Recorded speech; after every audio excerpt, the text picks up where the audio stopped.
ओम शांति। आज 13 अक्टूबर 2025 के बाबा के मधुर महावाक्य सुनेंगे।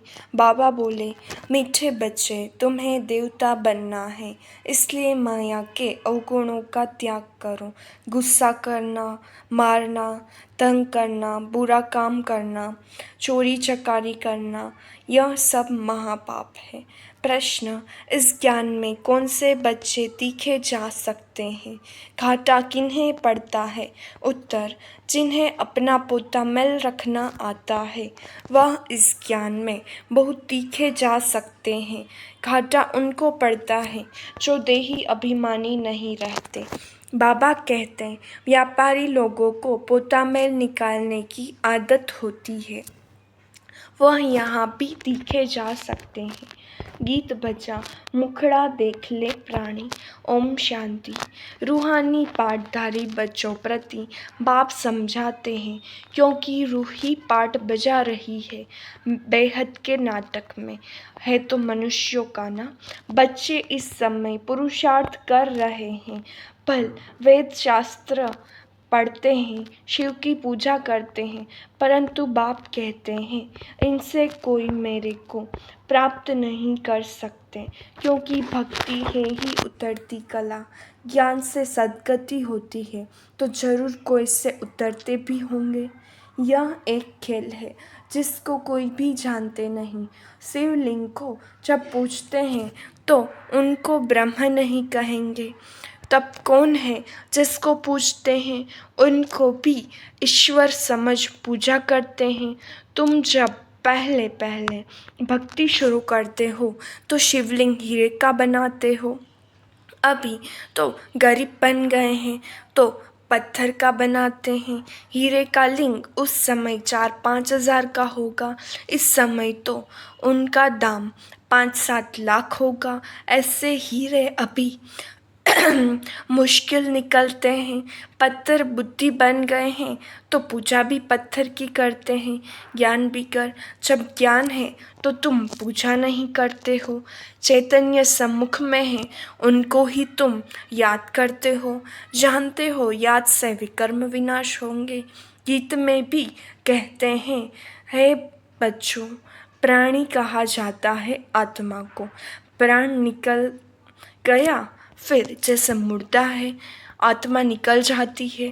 आत्मा है अविनाशी। आत्मा जब शरीर में प्रवेश करती है तब चैतन्य है। बाप कहते हैं, हे आत्माएं, अपने अंदर जांच करो, कहाँ तक देवी गुणों की धारणा हुई है।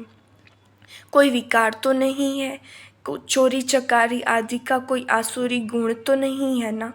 आसुरी कर्तव्य करने से फिर गिर पड़ेंगे, इतना दर्जा नहीं पा सकेंगे। खराब आदत को मिटाना जरूर है। देवता कभी कोई पर गुस्सा नहीं करते।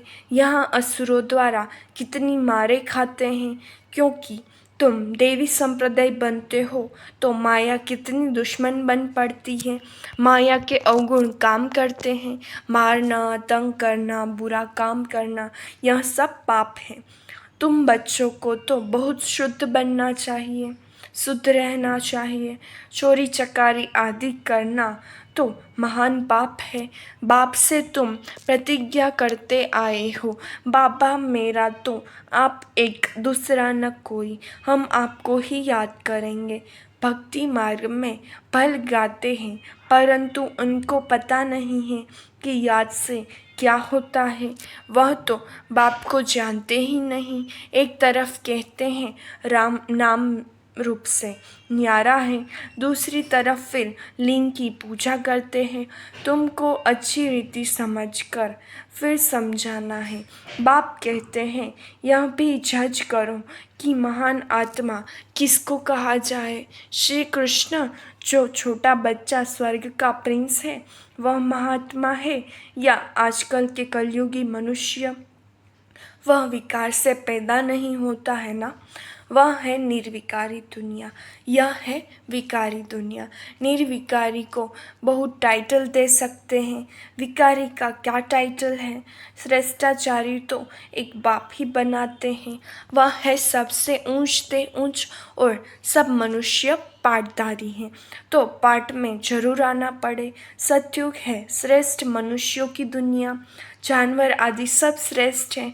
वहाँ माया रावण ही नहीं, वहाँ ऐसे कोई तमोगुणी जानवर होते नहीं।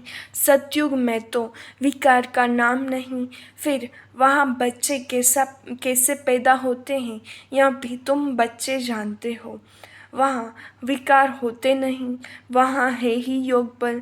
बाप कहते हैं तुमको देवता बनाते हैं तो अपनी जांच पूरी करो। मेहनत बिगर विश्व का मालिक थोड़े ही बन सकेंगे। जैसे तुम्हारी आत्मा बिंदी है, वैसे बाप भी बिंदी है। इसमें मूंझने की कोई दरकार नहीं है। कोई कहते हैं हम देखें, बाप कहते हैं देखने वालों की तो तुमने बहुत पूजा की, फायदा कुछ भी हुआ नहीं। अब यथार्थ रीति मैं तुमको समझाता हूँ। मेरे में सारा पाठ भरा हुआ है। सुप्रीम सोल हूँ ना, सुप्रीम फादर।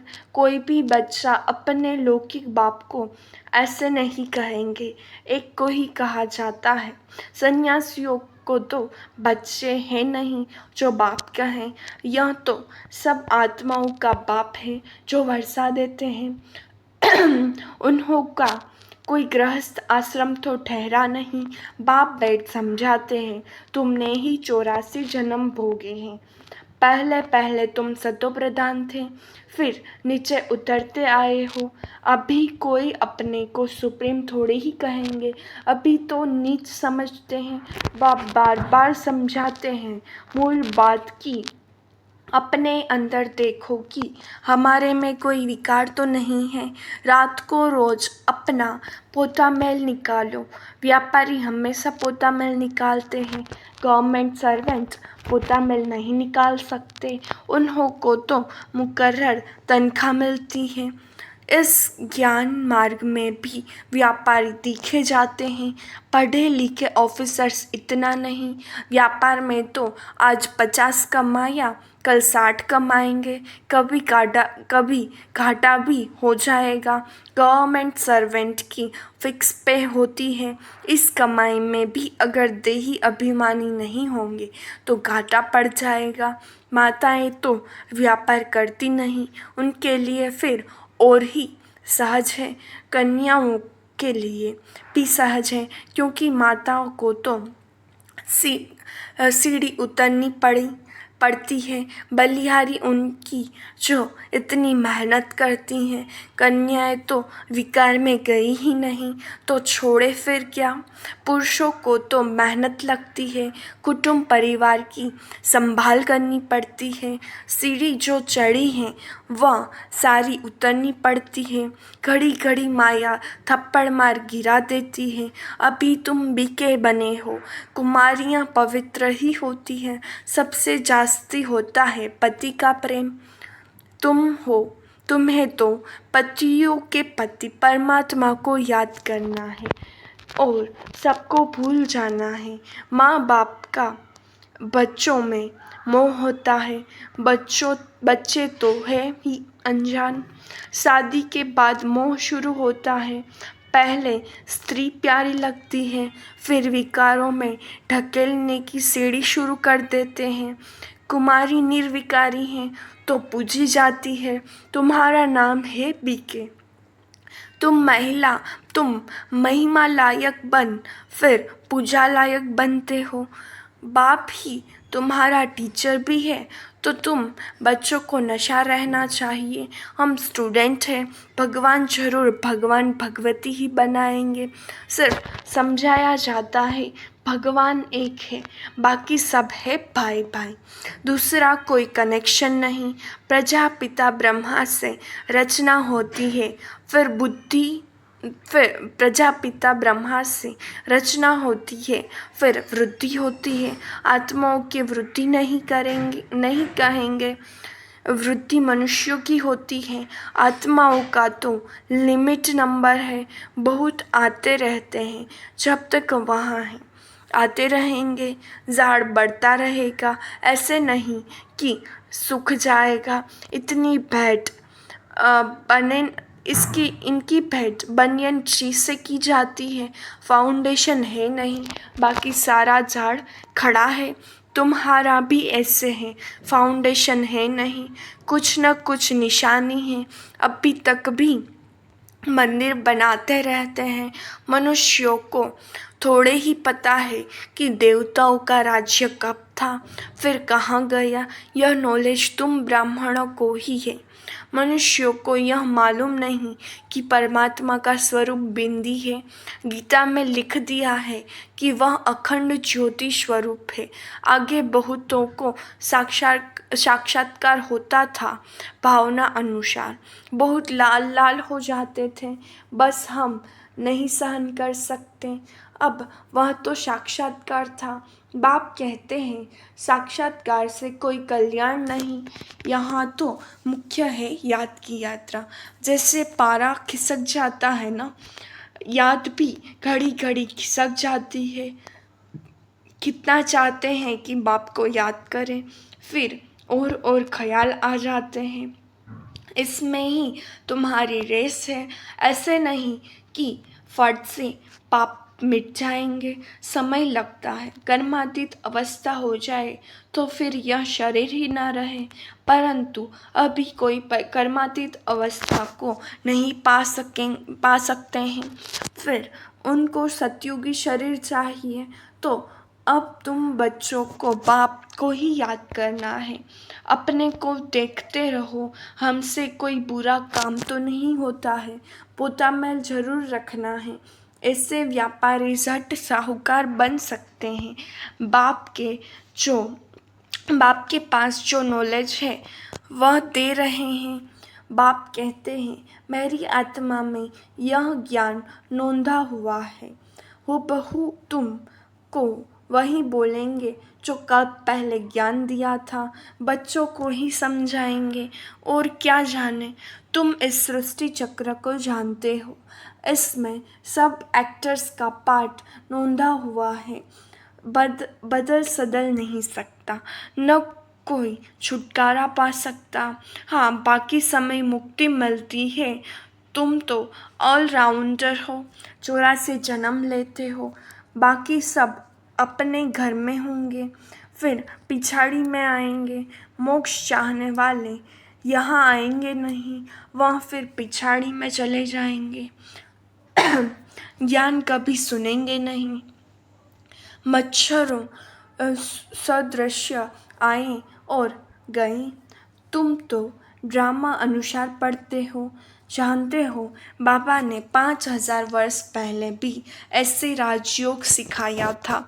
तुम फिर औरों को समझाते हो कि शिव बाबा ऐसे करते हैं। अभी तुम जानते हो हम कितने ऊंच थे, अब कितने नीच बने हैं। फिर बाप ऊंच बनाते हैं तो ऐसे पुरुषार्थ करना चाहिए ना। यहाँ तुम आते हो रिफ्रेश होने। इसका नाम ही पड़ा है मधुबन। तुम्हारे कलकत्ता व बॉम्बे में थोड़ी ही मुरली चलाते हैं, मधुबन में ही मुरली बाजे। मुरली सुनने के लिए बाप के पास आना होगा रिफ्रेश होने। नई नई पॉइंट्स निकलती रहती हैं। सम्मुख सुनने में तो फील करते हो बहुत फ़र्क रहता है। आगे चल बहुत पार्ट देखने हैं। बाबा पहले पहले सब सुना दे तो टेस्ट निकल जाए। आहिस्ता आहिस्ता इमर्ज होता जाता है। एक सेकंड न मिले दूसरे से। बाप आए हैं रूहानी सेवा करने, तो बच्चों का भी फ़र्ज़ है रूहानी सेवा करना। कम से कम यह तो बताओ, बाप को याद करो और पवित्र बनो। पवित्रता में ही फेल होते हैं क्योंकि याद नहीं करते हैं। तुम बच्चों को बहुत खुशी होनी चाहिए। तुम बेहद के बाप के सम्मुख बैठे हैं, जिसको कोई भी नहीं जानते। ज्ञान का सागर वह शिव बाबा ही है। देहधारी से बुद्धि योग निकाल देना चाहिए। शिव बाबा का यह रथ है, इनका रिगार्ड नहीं करें रखेंगे तो धर्मराज द्वारा बहुत डंडे खाने पड़ेंगे। बड़ों का रिगार्ड तो रखना है ना। आदि देव का कितना रिगार्ड रखते हैं, जड़ चित्र का इतना रिगार्ड है तो चैतन्य का कितना रखना चाहिए। अच्छा, मीठे मीठे खिलते बच्चों प्रति माता पिता बाप दादा का याद प्यार और गुड मॉर्निंग। रूहानी बाप की रूहानी बच्चों को नमस्ते। हम रूहानी बच्चों की रूहानी बाप दादा को याद प्यार, नमस्ते, गुड मॉर्निंग, ओम शांति। शुक्रिया बाबा, शुक्रिया। धारणा के लिए मुख्य सार। पहले पॉइंट, अंदर में अपनी जांच कर देवी गुण धारण करने हैं। खराब आदतों को निकालना है। प्रतिज्ञा करनी है, बाबा हम कभी भी बुरा काम नहीं करेंगे। दूसरी पॉइंट, कर्मातीत अवस्था को प्राप्त करने के लिए याद की रेस करनी है। रूहानी सेवा में तत्पर रहना है। बड़ों का रिगार्ड कर रखना है। वरदान, फॉलो फादर के पाठ द्वारा मुश्किल को सहज बनाने वाले तीव्र पुरुषार्थी भव। मुश्किल को सहज बनाने व लास्ट पुरुषार्थ में सफलता प्राप्त करने के लिए पहला पाठ है फॉलो फादर। यह पहला पाठ ही लास्ट स्टेज को समीप लाने वाला है। इस पाठ से अभूल एक रस और तीव्र पुरुषार्थी बन जाएंगे, क्योंकि किसी भी बात में मुश्किल तब लगता है जब फॉलो फादर करने के बजाय अपनी बुद्धि चलाते हो। इससे अपने ही संकल्प के जाल में फंस जाते हो। फिर समय भी लगता है और शक्ति भी लगती है।